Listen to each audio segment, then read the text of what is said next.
Deflated, dense, burnt, with flavors, dry, uneven, and obviously ugly bread. You deserve better, my friends.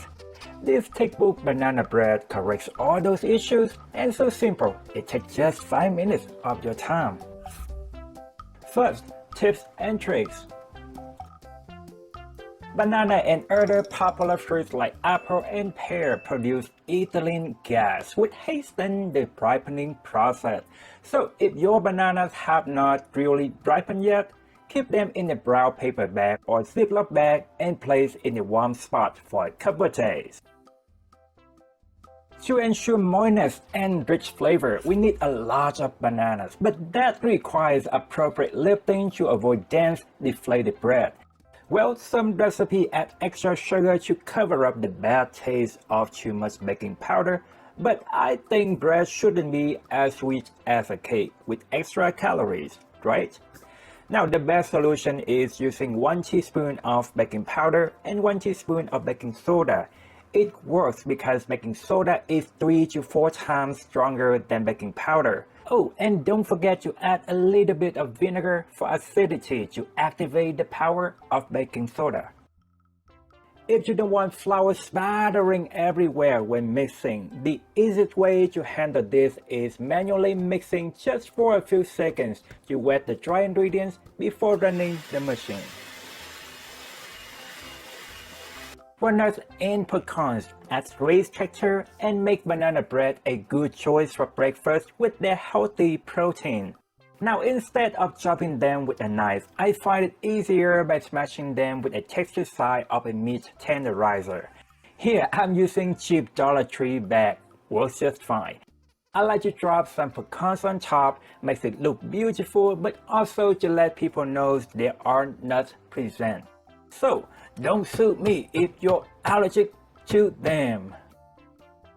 Banana bread should be stored in airtight container or a Ziploc bag, then kept in room temperature, which is the best option if you finish it in a few days, or in refrigerator and freezer. If you want to taste the best of your bread, wait for at least 1 day after baking. Better yet, 2 days, because on the day you bake, the heat dries out the bread initially. It will take more than a day for the moisture from the mashed banana inside to release and redistribute throughout the whole loaf again. Finally, just FYI, this large loaf of bread makes 16 delicious slices. Each contains 185 calories with 3 grams of quality protein and costs just 14 cents per slice.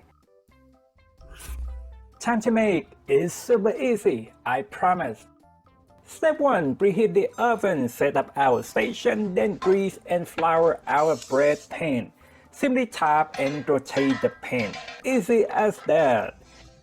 Step 2. Mash our bananas. Overripe bananas are a must.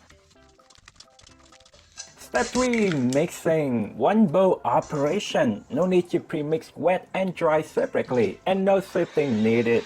70 seconds of mixing is all we need.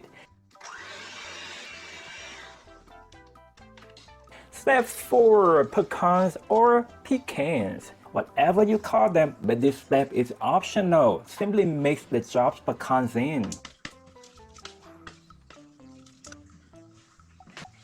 Step 5. Baking, and we bake it for about 60 to 70 minutes. All that prep work took me no more than 5 minutes. Step 6. Cleaning. Well, it shouldn't be counted as a step, right? Because if you're lucky, someone will do it for you. Not in my case though.